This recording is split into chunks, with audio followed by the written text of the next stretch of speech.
وزیر اعلیٰ پنجاب مریم نواز نے صوبے میں سیکیورٹی اقدامات مزید سخت کرنے کا فیصلہ کیا ہے۔ انہوں نے پولیس اور اسکول ایجوکیشن محکمے کو تعلیمی اداروں میں فرضی مشقیں کرانے کی ہدایت کی، جبکہ سی سی ٹی وی کیمرے، انٹری چیکنگ اور سیکیورٹی گارڈ کو لازمی قرار دے دیا گیا۔ اعلامیہ کے مطابق بیرونی صوبے سے آنے والی بسوں کے ڈرائیورز اور عملے کی رجسٹریشن بھی کی جائے گی۔ وزیر اعلیٰ نے سیف سٹی اتھارٹی کو صوبے بھر میں کیمرہ سسٹم کے جائزے اور پارکس کی ڈیجیٹل مانیٹرنگ بہتر بنانے کا حکم دیا۔ مریم نواز کا کہنا تھا کہ پنجاب کو محفوظ ترین صوبہ بنانے کے لیے شہریوں کا تعاون بھی ضروری ہے۔ برطانوی میڈیا کے مطابق آئلٹس میں 80,000 امیدواروں کو غلط نتائج جاری کیے گئے، جس کے نتیجے میں ہزاروں ناکام امیدواروں کو بھی ویزے مل گئے۔ رپورٹ میں بتایا گیا کہ چین، بنگلہ دیش اور ویتنام میں امتحانات کے دوران دھوکہ دہی کے شواہد بھی سامنے آئے ہیں۔ اس معاملے میں برطانیہ کی کنزرویٹو پارٹی نے غلط نتائج والے افراد کو ملک بدر کرنے کا مطالبہ کیا ہے، جبکہ حکومت کا کہنا ہے کہ تحقیقات جاری ہیں اور مستقبل میں مزید سخت اقدامات کیے جائیں گے۔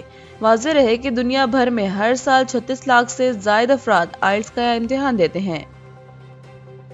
ٹرانسپیرنسی انٹرنیشنل کی نئی سیپشن سروے رپورٹ کے مطابق پاکستان میں کرپشن کے تاثر میں نمایاں کمی ریکارڈ کی گئی ہے۔ رپورٹ میں بتایا گیا ہے کہ ملک میں شفافیت کا اضافہ ہوا ہے۔ سروے کے مطابق 66% شہریوں نے کہا کہ گزشتہ ایک سال کے دوران سرکاری کام کے لیے رشوت نہیں دینی پڑی۔